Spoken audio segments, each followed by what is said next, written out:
Hi hello welcome back to our channel.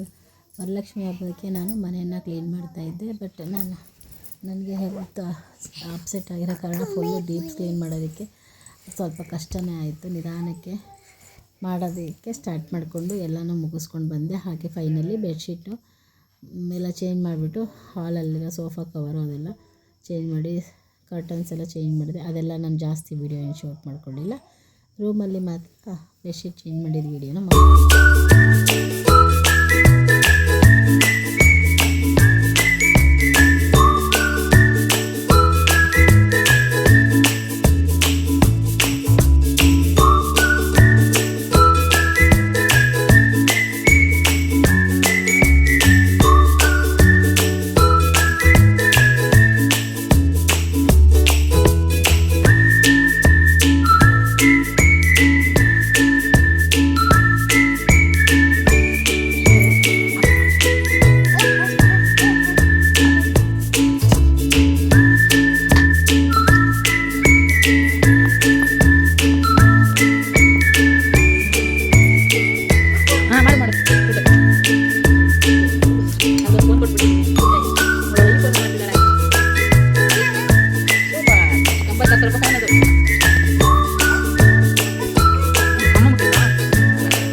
ಆಗ್ತಿದೆ ಅಕ್ಕ.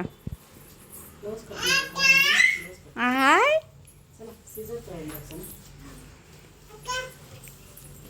ಲಡ್ಡು ಸೀರೆ ಬೀಳಿಸ್ತೆ ಅಮ್ಮಂದು.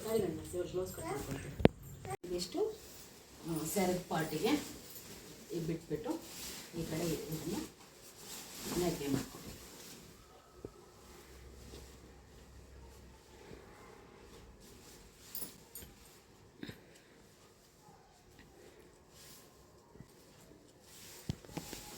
ಇದಿಷ್ಟು ಅಮ್ಮನವರಿಗೆ ಈ ಥರ ಕಳಶಕ್ಕೆ ಒತ್ಸೋದಕ್ಕೆ ಬಿಟ್ಕೊಳ್ಳೋದು. ನಾವು ಯಾವ ಥರ ಉಡಿಸ್ತೀವಿ ಅನ್ನೋದ್ರ ಮೇಲೆ 2 ಪಾರ್ಟ್ ಮಾಡಿದ್ರೆ ಸ್ಟೆಪ್ ಬೈ ಸ್ಟೆಪ್ ಮಾಡ್ಕೋಬೋದು. ಇಲ್ಲ ನಾನು ಒಂದೇ ಪಾರ್ಟ್ ಮಾಡ್ಕೊಳ್ತೀನಿ ಅನ್ನೋರಿಗೆ ಸಮವಾಗಿ ಮಾಡ್ಕೋಬೋದು. ನಾನು ಸ್ಟೆಪ್ ಬೈ ಸ್ಟೆಪ್ ಮಾಡ್ತಾಯಿದ್ದೀನಿ, ಹಾಗಾಗಿ ಒಂದು ಸೈಡು ಜಾಸ್ತಿ ಒಂದು ಸೈಡ್ ಕಡಿಮೆ ಮಾಡ್ಕೊಳ್ತೀನಿ. ಈ ಥರ ಸ್ಟೆಪ್ ಬೈ ಸ್ಟೆಪ್ ಬರಲಿ ಅಂತೇಳಿ. ಇದು ತುಂಬ ಈಸಿಯಾಗಿ ಆಗೋಗುತ್ತೆ. ಇದು ಎಕ್ಸ್ಟ್ರಾ ಇಲ್ಲ ಆಗುತ್ತೆ.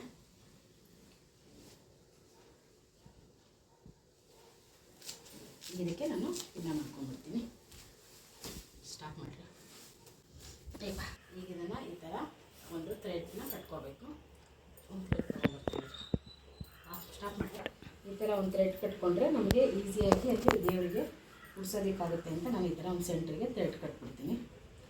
ಅದೇನು ಕಾಣಿಸೋದಿಲ್ಲ, ನಮ್ಮ ಕನ್ವೀನಿಯನ್ಸಿಗಷ್ಟೇ ಕಟ್ಕೊಳ್ಳೋದು. ಈಗ ಇದಕ್ಕೆ ಸ್ಟಾರ್ಟ್ ಮಾಡಿ.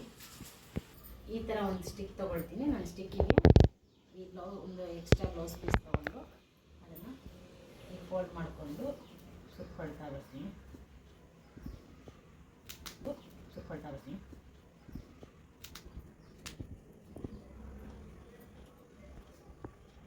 ಸ್ಟಾರ್ಟ್ ಮಾಡ್ತೀನಿ. ಈ ಥರ ಸುತ್ಕೊಂಡು ಒಂದು ಥ್ರೆಡ್ಡನ್ನು ಕಟ್ಕೋಬೇಕು.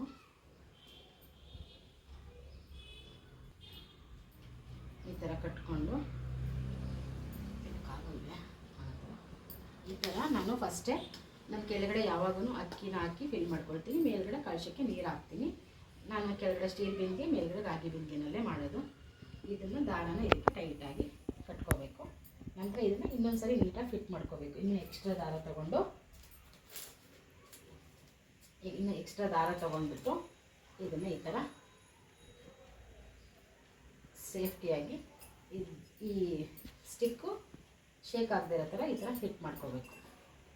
ಈ ಥರ ಟೈಟಾಗಿ ಮಾಡಿಕೊಂಡ್ರೆ ಯಾವುದೇ ಕಾರಣಕ್ಕೂ ನಾವು ಮತ್ತೆ ಹಬ್ಬ ಮುಗಿದು ಕಳಶ ತೆಗಿಯೋವರೆಗೂ ಫಿಟ್ಟಾಗಿ ಕುತ್ಕೊಳ್ಳುತ್ತೆ. ನೋಡಿ ಇಷ್ಟು ಟೈಟ್ ಆಗೋದು. ಇವಾಗ ಇದಕ್ಕೆ ನಾನು ಫಸ್ಟೇ ರೆಡಿ ಮಾಡ್ಕೊಂಡಿರುವಂತಹ ಪ್ಲೇಟ್ಸ್ ಇದೆಯಲ್ಲ, ಇದನ್ನು ಈ ಥ್ರೆಡನ್ನು ಆ ಕಡೆಯಿಂದ ಈ ಕಡೆಯಿಂದ ಈ ಪ್ಲೇಟ್ಸ್ನ ಕಟ್ಕೋಬೇಕು.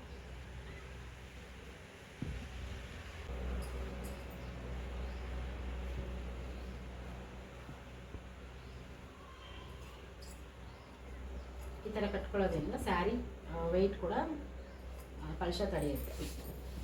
ನಾವು ಅಲ್ಲಿ ಚೇರ್ ಮೇಲೆ ಇಟ್ಟ ಮೇಲೆ ಡಬಲ್ ಸ್ಟೆಪ್ಸ್ ಬರುತ್ತೆ.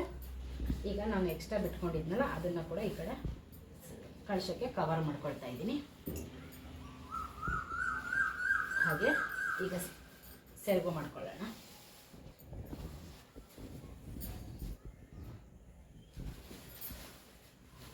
ಇವಾಗ ನಾವು ನೀಟಾಗಿ ನಾವು ಹೇಗೆ ಸೆರಗು ಮಾಡ್ಕೊಳ್ತೀವೋ ಅದೇ ಥರನೇ ಚಿಕ್ಕದಾಗಿ ಸೆರಗನ್ನ ಮಾಡ್ಕೊಳ್ತಾ ಹೋಗ್ತೀನಿ.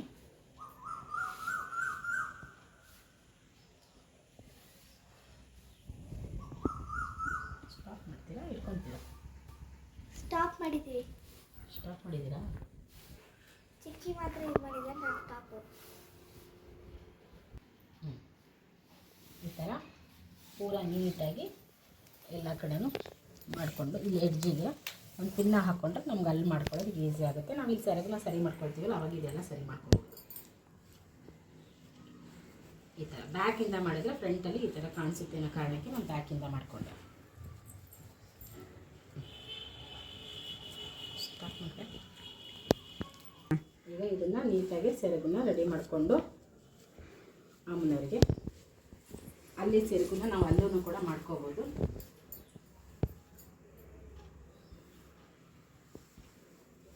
ಇದು ಫ್ರಂಟ್ ಬರೋ ಥರ ಮಾಡ್ಕೊಳ್ತೀನಿ. ಈ ಕಡೆ ಕೂಡ ಸೆರಗನ್ನ ಮಾಡ್ಕೊಂಬರ್ತೀನಿ. ಇದ್ರೆ ಸೆರಗು ಮಾಡ್ಕೋಬೇಕಿನ್ನ ಈಗ ಸೆರಗು ಮಾಡ್ಕೊಂಡಿದ್ದೀನಲ್ವ, ಈಗ ಒಂದು ರೌಂಡು ಈ ಥರ ಅಮ್ಮನಿಗೆ ಹಿಂದೆ ಬಂದ ಮೇಲೆ ನಾವು ಎಷ್ಟು ಬೇಕು ಆ ಥರ ನೋಡಿಕೊಂಡು ಈ ಕಡೆ ಸೆರಗನ್ನ ಹಾಕ್ಕೋಬೇಕು. ನಾವು ಆಮೇಲೆ ಉಡ್ಸಿದ ಮೇಲೆ ನಮಗೆ ಯಾವ ಥರ ಬೇಕೋ ಆ ಥರ ಚೇಂಜ್ ಮಾಡ್ಕೋಬೋದು. ಈ ಥರ ನಾನು ಎರಡೂ ಕಡೆ ಸೆರಗು ಬರೋವಾಗ ಮಾಡ್ತಾಯಿದ್ದೀನಿ, ಹಾಗಾಗಿ ಈ ಥರ ಉಡಿಸ್ಕೊಳ್ತಾ ಇದ್ದೀನಿ. ಮತ್ತು ಈ ಫ್ರಂಟಿಗೆ ಕೂಡ ಈ ಥರ ಬರೋ ಹಾಗೆ ಮಾಡ್ಕೊಳ್ತೀನಿ. ನಾವು ಉಡಿಸ್ಕೊಂಡು ಆದಮೇಲೆ ನಮ್ಗೆ ಯಾವ ಥರ ಬೇಕೋ ಆ ಥರ ನಾವು ಚೇಂಜ್ ಮಾಡ್ಕೋಬೋದು.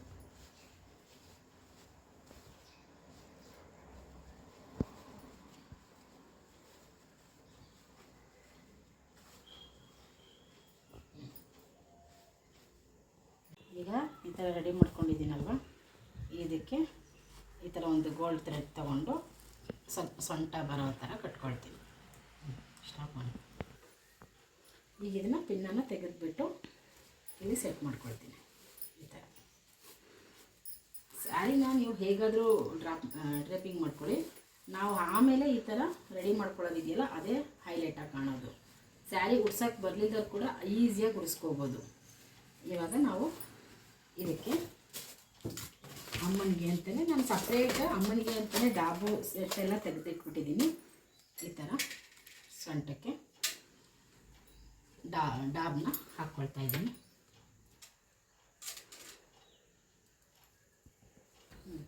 ಈಗ ಇದಕ್ಕೆ ನಾನು ಸರಗಳನ್ನೆಲ್ಲ ಹಾಕ್ತಾ ಬರ್ತೀನಿ.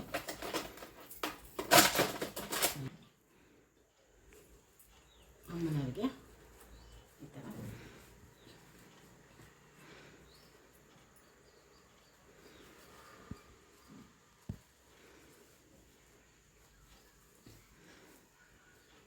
ಈ ಥರ ಒಂದು ನೆಕ್ಲೆಸು. ನಾನು ಅಮ್ಮನಿಗೆ ಸಪ್ರೇಟ್ ಅಂತಲೇ ಒಡವೆ ಇಟ್ಬಿಟ್ಟಿದ್ದೀನಿ.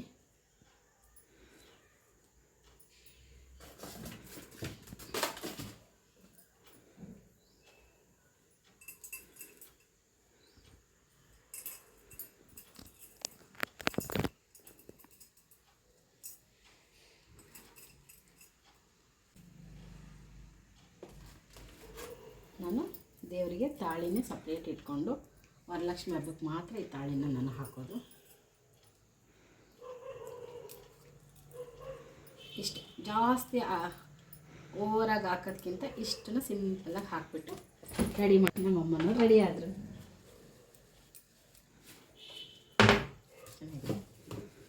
ಕೈನ ಈ ಥರ ನಾನು ಸೈಡಲ್ಲಿ ಫಿಕ್ಸ್ ಮಾಡ್ಕೊಳ್ತೀನಿ.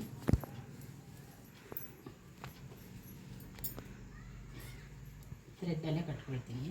ಥ್ರೆಡ್ಡಲ್ಲಿ ಕಟ್ಟೋದ್ರಿಂದ ಫಿಟ್ಟಾಗಿರುತ್ತೆ ಅನ್ನೋ ಕಾರಣ ಕಟ್ ಮಾಡ್ಕೊಳ್ರೆ ಒಂದು ಕೈನ ಫಿಟ್ ಮಾಡ್ಕೊಂಡಿದ್ದೀನಿ. ಈ ಕಡೆ ಇನ್ನೊಂದು ಕೈ ನೋಡಿಕೊಂಡು ನಮಗೆ ಯಾವ ಥರ ಬೇಕೋ ಅದಕ್ಕೆ ಅಡ್ಜಸ್ಟ್ ಮಾಡ್ಕೊಳ್ಬೇಕು. ಇನ್ನೊಂದು ಈ ಕಡೆಗೆ ಕೂರಿಸ್ಕೊಳ್ತೀನಿ. ಇಲ್ಲಿ ಅಮ್ಮನವ್ರಿಗೆ ದಾರ ಕಟ್ಟಿದ್ದೀನಲ್ಲ, ಅದಕ್ಕೇ ನಾನು ಇನ್ನೊಂದು ಕೈನ ಅಟ್ಯಾಚ್ ಮಾಡ್ಕೊಳ್ತಾ ಇದ್ದೀನಿ. ಈ ಥರ ಫಿಟ್ಟಾಗಿ ಅಟ್ಯಾಚ್ ಮಾಡಿಕೊಂಡ್ರೆ ಸ್ವಲ್ಪನೂ ಶೇಕ್ ಆಗೋಲ್ಲ ಅನ್ನೋ ಕಾರಣಕ್ಕೆ ನೋಡಿಕೊಂಡು ಫಿಟ್ಟಾಗಿ ಅಟ್ಯಾಚ್ ಮಾಡ್ಕೊಳ್ತೀನಿ. ಎರಡು ಕೈಗಳನ್ನ ಫಿಟ್ ಮಾಡಿದ್ದಾಗಿದೆ. ಈಗ ಕಾಲನ್ನ ನೀಟಾಗಿ ಒಂದು ಕಾಲನ್ನ ಈ ಕಡೆ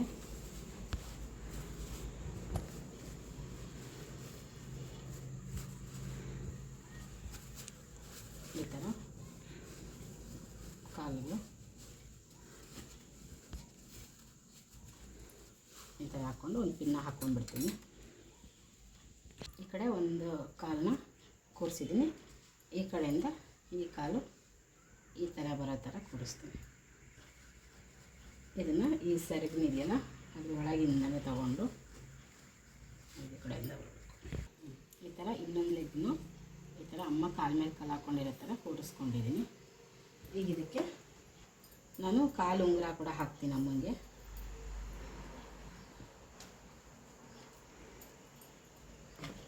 ಕಾಲು ಪಿಲಿಗಳನ್ನ ತಂದು ಬೆಳ್ಳಿದೆ ನಾನು ಎತ್ತಿಟ್ಬಿಟ್ಟಿದ್ದೀನಿ.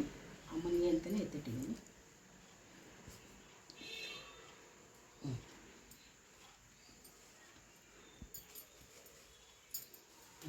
ಈಗ ಒಂದು ರೇಂಜಿಗೆ ಅಮ್ಮ ರೆಡಿಯಾದಳು. ನಾಳೆ ನಾನು ಕಳಶನ ಕೂರಿಸಿದ್ದೀನಿ. ಇಲ್ಲಿ ಅಮ್ಮನ ಮುಖವಾಡ. ನಾಳೆ ಇದನ್ನೆಲ್ಲ ಫಿಟ್ ಮಾಡಿಕೊಂಡು ಕಳಶನ ಪ್ರತಿಷ್ಠಾಪನೆ ಮಾಡ್ಕೊಂಡು ಬೆಳಗ್ಗೆ ಈ ಥರ ಅಮ್ಮನ ಪ್ರತಿಷ್ಠಾಪನೆ ಮಾಡ್ಕೊಳ್ತೀನಿ. ಅಯ್ಯೋ ನನ್ನ ಅಮ್ಮನೇ ನಂಗೆ ನೋಡೋಕ್ಕೊಂದು ದೃಷ್ಟಿ ಆಗ್ತೈತೆ. ಕಡೆ ನಾನು ಜಡೆನ ಈ ಥರ ಸೈಡಿಗೆ ಈ ಚೊಂಬಿಗೆ ಕಟ್ಬಿಡ್ತೀನಿ. ಆವಾಗ ನನಗೆ ಈಸಿಯಾಗಿ ಇರುತ್ತೆ ಅನ್ನೋ ಕಾರಣಕ್ಕೆ ಈ ಥ್ರೆಡ್ ಒಂದು ರೆಡಿ ಮಾಡಿ ಇಟ್ಕೊಂಡಿದ್ದೀನಿ. ಇದನ್ನು ನಾನು ಚೊಂಬಿಗೆ ಕಟ್ಕೊಳ್ತೀನಿ. ಅಮ್ಮ ಮುಂದೆ ಜಡೆ ಹಾಕ್ಕೊಂಡಿದ್ದಾಳೆ ಅನ್ನೋ ಲುಕ್ಕಲ್ಲಿ ಕಾಣಿಸ್ಲಿ ಅನ್ನೋದು. ಅದಕ್ಕೇ ನಾನು ಒಂದು ಥ್ರೆಡ್ ಕೂಡ ರೆಡಿ ಮಾಡಿಬಿಟ್ಟು ಡಿಸೈನ್ ಮಾಡಿದ್ದೀನಿ. ಇವರು ನನ್ನಮ್ಮ ಎಷ್ಟಂತ ಕಾಣಿಸ್ತೀವಿ. ಇದು ಈ ಥರ ಹಾಕ್ಲಾ? ಬೇಡ, ಈ ಥರ ಹಾಕ್ತೀನಿ. ಇದೊಂದು ಮಾಲಾ ಥರ ಹೂವಿನ ಮಾಲೆ ಹಾಕ್ತೀವಲ್ಲ ಕತ್ತಿಗೆ, ಇದೊಂದು ಸುಮ್ಮನೆ ಒಂದು ಮಾಲೆ ಥರ ಹಾಕೋಣ. ಚೆಂದ ಕಾಣಿಸ್ತಿಲ್ಲ? ಈ ಥರ ಹಾಕೋಣ. ಆ ಥರ ಹಾಕಿದೆ ಈ ಥರನೂ ಒಂದು ಲುಕ್ ಹೇಗಿದೆ? ಚೆನ್ನಾಗಿದೆಯಾ? ಸೂಪರ್.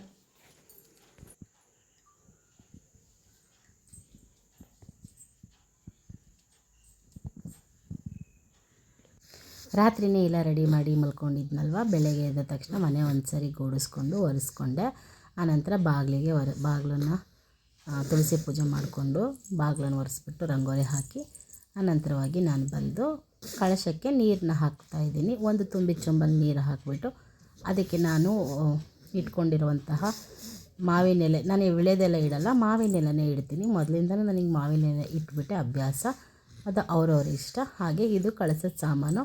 ಇದನ್ನು ನಾವು ನೀರಿಗೆ ಹಾಕಿ ಪೂಜೆ ಮಾಡಿ ಕಳಸಕ್ಕೆ ಹಾಕಿ ಪೂಜೆ ಮಾಡಾದಮೇಲೆ ಇದನ್ನು ಹರಿಯೋ ನೀರಲ್ಲಿ ಬಿಡಬೇಕು. ಆನಂತರ ನಾನು ಅರಿಶಿಣ, ಕುಂಕುಮ, ಅಕ್ಷತೆ, ಅದರಲ್ಲಿ ಒಂದು ಕ್ಲಿಪ್ ಮಿಸ್ ಆಗಿದೆ, ಒಣಕೊಬ್ಬರಿ, ಉತ್ತುತ್ತಿ, ಕಲ್ಸಕ್ಕರೆ ಇದೆಲ್ಲನೂ ಕೂಡ ಆ್ಯಡ್ ಮಾಡ್ಕೊಳ್ತೀನಿ. ಹಾಗೆ ಒಂದು ಬೆಳ್ಳಿಕಾಯಿನೂ ಒಂದು ಬೆಳ್ಳಿದು ಮೂಗ್ಬಟ್ಟು ಆ್ಯಡ್ ಮಾಡ್ಕೊಳ್ತೀನಿ. ನೋಡಿಕೊಂಡು ಅದನ್ನು ನೀರನ್ನ ತೆಗೆಯುವಾಗ ಅದನ್ನು ಹುಷಾರಾಗಿ ಕೂಡ ತೆಕ್ಕೊಳ್ಬೇಕು.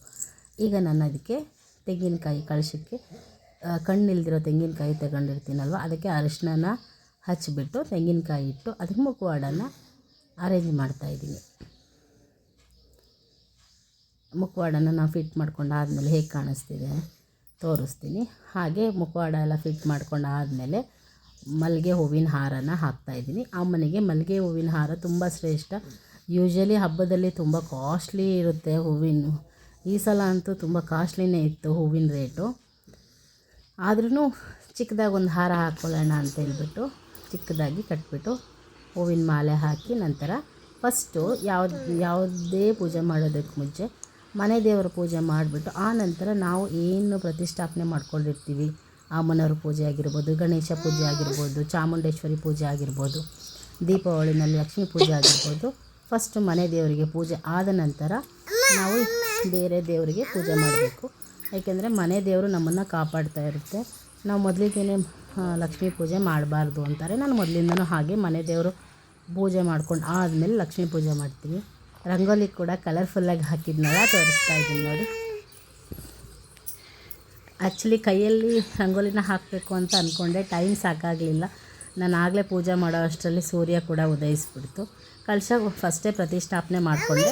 ಇನ್ನು ಮಿಕ್ಕಿದ್ದೆಲ್ಲ ಕೆಲಸ ಮಾಡ್ಕೊಳ್ಳೋ ಅಷ್ಟರಲ್ಲಿ ಪೂಜೆ ಮಾಡೋಕ್ಕೆ ಸೂರ್ಯ ಬಂದ್ಬಿಡ್ತು. ನನಗೆ ಚಿಕ್ಕ ಮಗು ಇರೋ ಕಾರಣ ಬೇಗ ನಾನು ಮಾಡ್ತೀನಿ ಅಂತ ಅಂದ್ಕೊಂಡ್ರು. ಮೊದಲು ನಾನು 3:30-4 ಗಂಟೆಗೆ ಕೂರಿಸ್ತಾ ಇದ್ದೆ. ಬಟ್ ಇವಾಗ ನನಗೆ ಸ್ವಲ್ಪ ಲೇಟ್ ಆಗುತ್ತೆ. ಬಟ್ ಪರವಾಗಿಲ್ಲ, ಮಗು ಚಿಕ್ಕದಾಗಿರೋದ್ರಿಂದ ದೇವರಿಗೆ ಅರ್ಥ ಆಗುತ್ತೆ ಅಂತೇಳಿ ನನ್ನ ನಂಬಿಕೆ.